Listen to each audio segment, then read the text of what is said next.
Hey guys, it's me again, Carla. Welcome back to my channel. So, nagtataka kayo siguro kung bakit ako naka-sweater ngayon dahil kadalasan ng mga vlog ko naman is naka-t-shirt lang. So, kaya ako nakaganto dahil nakabalik na ako ng Japan.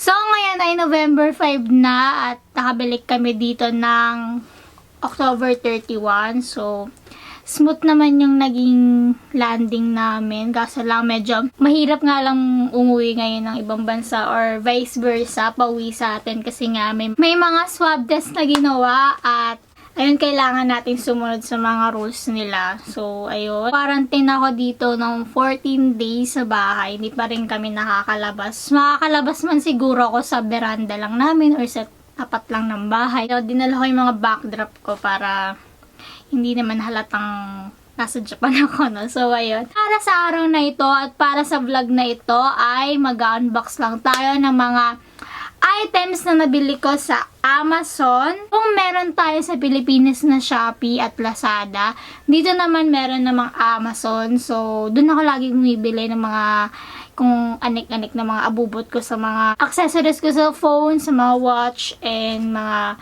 pang vlogging. So, doon ako bumibili. Same lang din naman sa Shopee. Ganun lang din naman yung ginagawa ko sa Shopee and Lazada. So, ngayon ay mag-unbox tayo ng mga binili ko for my vlogging setup. Kailangan ko for vlogging na mga gamit. So, dalawang items lang naman to pero medyo malaki. Isa-isay natin at ite-testing din natin siya bawat isa. Before we start this vlog, don't forget to subscribe to my channel, like this video, and click the bell button below para updated kayo sa aking mga future videos. So, let's start this unboxing video!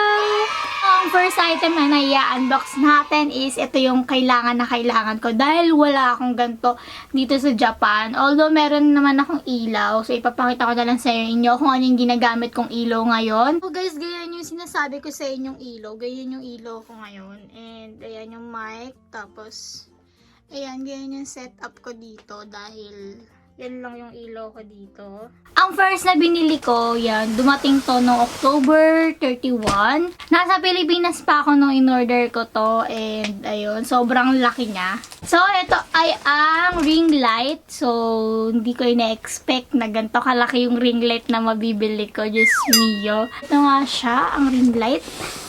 Tada! Ang laki. So guys, balik tayo dahil nga nahulog ng backdrop no, dahil sobrang bigat nga nito. So, ito yung nabili ko, ang ring light. So, ganyan siya kalaki. Hindi ko siya mayakap. So, ganyan siya kalaki. 4.9 kilo yung bigat niya. At i-unbox ko na siya para makita nyo din kung ano yung laman. Malaki to. Sobrang laki niya. At ganyan siya, kalaki. Tinungtungan ko lang siya ng upuan para makita nyo kung paano ko i-unbox. So, ayan, meron na ako ditong scissors. Let's see kung ano yung laman niya. Nakikita nyo, ayan, ito meron siya protector na parang sponge. Ito yung malaki at ito naman yung isa. So, titignan natin kung ilan yung laman niya. Ito muna yung first one na laman niya. Ayan yung laman niya. Ito yung charger niya. Yung pinakasaksakan. So, hindi to USB type. Kasi yung iba, di ba yung sa Pinas, USB siya. Di USB. Ito naman, di saksak. Ganito yung style, yung saksakan niya, yung bilog. So, meron siyang two filter. Meron siyang parang orange and meron din siyang white. At meron siyang phone holder. Tapos, ito ay camera holder. Ito yung manual. Yung sa Pinas kasi na ring light, yung ring light ko sa Pinas is di USB siya. Tapos, meron na mismo siyang remote na pwede mo siyang palit-palitin ng tatlong kulay. So, kung anong gusto mo, kung anong dim yung gusto mo. So, ito naman, hindi siya ganon. Bisaksak siya. And, ikaw mismo yung maglalagay ng filter ng ring light mo. So, ito yung mga filter. I think ito yung filter. So, ayun. Naman yung stand. So, may stand siya. Ito naman yung stand, guys. And, yan, as you can see, hindi ko siya nabubuksan. Sobrang ano yung stand niya. Sobrang parang stand lang ng phone ko. Ganun yung bigat ng stand niya. Compare dun sa mga nabibili sa Pinas na stand. Ito, iba siya. Mas mabigat at mas feeling ko, mas hindi agad siya masisira. So, ang tataka nga pala na nabili kong ring light is newer and bili ko siya sa Amazon Japan. So, meron din siguro siya sa Amazon US or sa may mga available na Amazon. Sobrang mura na nasa ganito kalaking ring light. Kung convert ko siya to peso, 1,640 pesos lang siya. Ganun lang siya kamura. Bala ko nang bumili ng to, tapos iuwi ko sa Pinas. Masyado akong excited. Hindi ko na sinabi kung anong patak yung nabili ko. Yung stand na ring light natin. Ito naman, pag gusto mo ng mahaba or malaki, so ganyan siya. Natataasan pa to. So, ganyan na siya kataas. Tapos, mas mataas na siya sa akin. So, isi-set aside ko siya para doon na tayo sa next one. So, ito na yung pinakahuli. Siguro ito na yung pinaka-ring light. Wala na siyang laman. Isang, ano na lang yung laman niya. Dahil ito na lang yung pinaka-naiwan. Ito na yung ring light. So, ganito kalaki yung ring light. I think, ano to, 36 cm. So, ganito siya. No, meron din siyang white na parang styrofoam na parang foam. Ayan na yung ring light. Siyang kasya sa ulo ko. Pwede na akong mag-tiktok na may pag-ganun na tiktok. So, ayan siya. Ganito siya kalaki. I think 36 cm to or 42. Hindi ko sure kasi kung anong size niya. Yung love niya is 36 cm. So, ito ay 36 cm. Yung labas naman daw niya is 48 cm. As you can see, guys, wala pa siyang filter. Ita-try natin din kung paano siya gagana. Iba yung ginagamit ko ngayong light. Ano siya, pa-square type siya, hindi siya ring light. Yung ginagamit ko ngayon na light, ito is itong LED fill light. So, matagal ko na tong light. Ganyan yung itsura niya. So, kung nakikita nyo dun sa box, so, ita-try na natin to para makita natin kung maganda siya. At para makita natin kung worth it nga ba yung 3,524 ko, convert ko siya sa peso na mga 1,600 pesos. So, yan. Let's try it.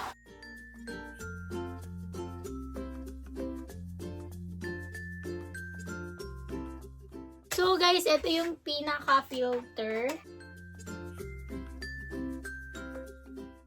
So, ito na siya. Yan. At itatry muna natin yung white para makita natin kung maganda ba. Hindi pa yan malakas. Pero pag nilakasan natin, yan, ganyan. Sobrang lakas. Ganito siya kaliwanag, guys, at sobrang laki niya. Ito na yung pinaka-todo niya. Ngayon naman, itatry naman natin yung isang filter naman para makita nyo kung ano yung mas maganda. Ito naman yung, yung kulay ng orange. So, ayan siya. Ayan, guys. Ayan na siya. At pag inim natin ng todo, ganyan yung kulay niya. Ayan, ganyan yung kulay niya. So, hindi na ako nag-ilaw dahil ito na yung pinaka-ilaw ko. Itatry naman natin yung may white naman siya kasi mas maganda yung combination na ganun para sa akin. So, titignan naman natin pag mayroong dalawang orange and dalawang white. So, yan guys, ito naman yung combination naman. Itatry na natin yung combination ng dalawang color kasi feeling ko mas maganda siya. At yung mga makeup guru, ganun yung ginagamit. Feeling makeup guru lang tayo. So, guys, ito naman yung pinaka, yung pangatlo nga. So, ano yung mas maganda? Yung 1 or 2 or yung combination niya ba ng dalawang kulay? No? So, comment down below kung ano yung mas bet nyo sa tatlo. So, ito siya, yung ating ring light na nabili. Sobrang mura and affordable.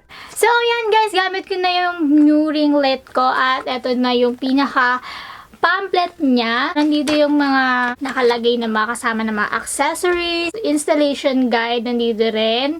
So, makikita nyo dito kung paano nyo i-set up yung pinaka-ring light. Ngayon naman ang naka-install sa pinaka-ring light ko is the camera one. So, ayan guys, naka-install yung camera ko sa ring light. So, kaya naman niyang suportahan ng aking camera na napakabigat.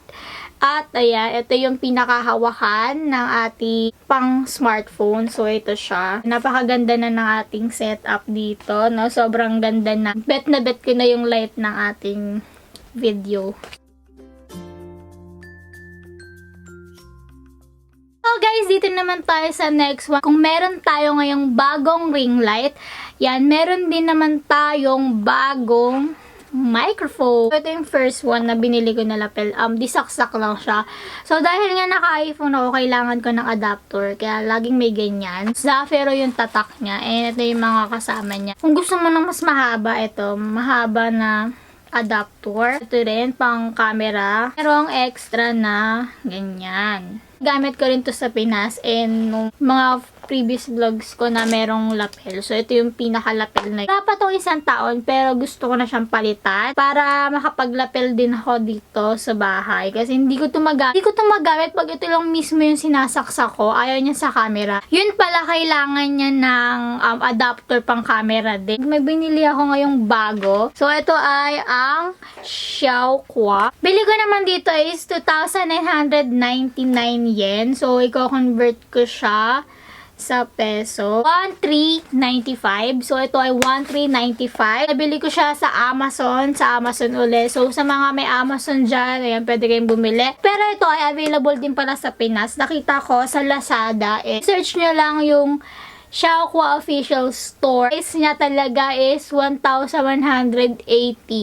Mas mura siya pag sa Pinas mo siya nabili. Dito medyo mahal, pero pwede na rin. Nagsisale siya, no, sa Lazada. So, hintayin nyo na lang. Sa 11-11, bumili na kayo nito. Kahit nang binili ko ay Xiaokoa UHF lavalier microphone. Pwede siya sa camera and pwede siya sa phone. So, napaka-convenient para sa akin kasi minsan, mas gusto kong nagbo-vlog lang sa phone pag lalabas. So, guys, ito siya at ayan ang laman niya. Bubungad sa'yo ang instruction. So, ang instruction, guys, ay Japanese. Wala man lang English. So, ayan yung instruction niya. So, ang mangyayari dito ay huhulaan ko na lang, no? So, ayan yung laman niya. So, meron siya receiver nung pinaka-voice natin. And, of course, itong charger. So, nasa-charge siya dahil wireless. Ito naman ay adapter sa camera. Ito-testing natin yan mamaya. At ito na yung pinaka-transmitter. Ito yung pinaka-transmitter. Ayan. And, ganyan yung style niya. So, guys, nakita nyo na yung laman niya. And itatry natin siya ngayon sa camera. Ito yung pinaka-instruction. Dahil nga, Japanese ay wala na rin yung kwenta na. Yung ginagamit kong mic for DSLR is yung BYMM1. So, ito siya. So, nabili ko to sa Pinas sa One Gadget. Ito yung pinaka-instruction niya. Tinago ko dahil minsan hindi ko alam kung paano ikabit or what. Try ko naman tong bagong wireless na microphone. Pag sa camera, guys, kailangan nyo ng ganito. So, napakita ko naman sa inyo kanina. And then, ayan, yung nagbi-blink-blink. Kailangan din, ito din, umiilaw-ilaw din. Ano na yung pinakatunog ng microphone? Comment nyo na lang kung ano ba yung pinagkaiba niya sa Boya BYMM1. Tapos ito naman yung Xiaokoa na wireless lavalier microphone. Ito siya, no? At, ayun. So, ganyan siya pag sa camera. So, sana maganda kasi kailangan ko to for vlogging din. Yung Boya kasi is pag maingay yung aircon, naririnig niya pa rin. Hindi ko alam kung bakit ganyan. Pero ito siguro hindi na. So, itatry ko pa rin sa mga iba kong vlogs. Mura na rin siya sa price niya. So, nagagawa naman niya yung kanyang dapat gawin. So, yan. Itatry ko naman siya sa aking cellphone para makita niyo naman. So, guys, ito naman yung tunog ng iPhone 11 Pro Max. So, ganito siya pag wala siyang mic at all. Yung pinakaano na lang ng phone ang naririnig nyo. Ngayon naman, ilalagay ko na yung wireless na lavalier microphone para makita natin kung may pinagkaiba ba siya or wala. Ganyan siya. So, ayan. Mas maganda ba yung boses? Pag ba nakalagay dito, malakas pa rin. Ito na yung pinakaano niya sa phone. So, yan. Very convenient. 11 Pro yung gamit ko ay kailangan ng adapter. So, nakalaylay yung pinaka-receiver niya. So, yun guys. Ito na nga yung lavalier. Gamit ko pa rin siya ngayon. Maganda yung tunog niya at mas malakas siya sa video. So, napakasulit para sa akin dahil nga nag-vlog ako. So, pwede niyo siyang ipangregalo ngayong Pasko sa mga inaanak nyo, sa mga kapatid nyo, sa mga teachers natin, of course, kasi kailangan nila ng mga gantong equipments dahil nga work from home sila at saka yung mga kapatid natin is yan, online class. So, kailangan nila to dahil para mas malakas yung boses nila pag nagre-recite or pag nagsasalita, pag online class na nila. Lahat naman ng nabili ko is sulit na sulit, lalo na yung ring light. Itong ginagamit ko ngayong ring light. Sobrang sulit niya para sa akin dahil ang laki-laki niya at kaya niyang suportahan ang aking camera na napakabigat. At ito naman din na microphone. Yan. So, maganda rin siya dahil malakas at mas nakukuha niya yung boses ko kumpara dun sa paligid na auto. All in all naman, lahat ng nabili ko is para sa akin, approve ko siya dahil mura na at yon maganda pa at pangmatagalan. Feeling ko naman sana tumagal tong microphone na to. So, yung microphone lang naman yung inaalala ko. Sana tumagal siya ng matagal para magamit ko pa siya ng matagal. Ito namang ring light ay feeling ko naman tatagal siya sa sobrang sulit and sobrang happy ako dahil binili ko tong mga items na to. So guys, thank you so much for watching. That's all for today's vlog. Sana'y nag-enjoy kayo sa vlog na ito at sana'y nakaisip na kayo ng mga Christmas gift natin ngayon sa Pasko. Etong lavalier, pwede tong Christmas gift sa mga kapatid nyo nag-online class or sa kung gusto nyong regaluhan yung teacher nyo.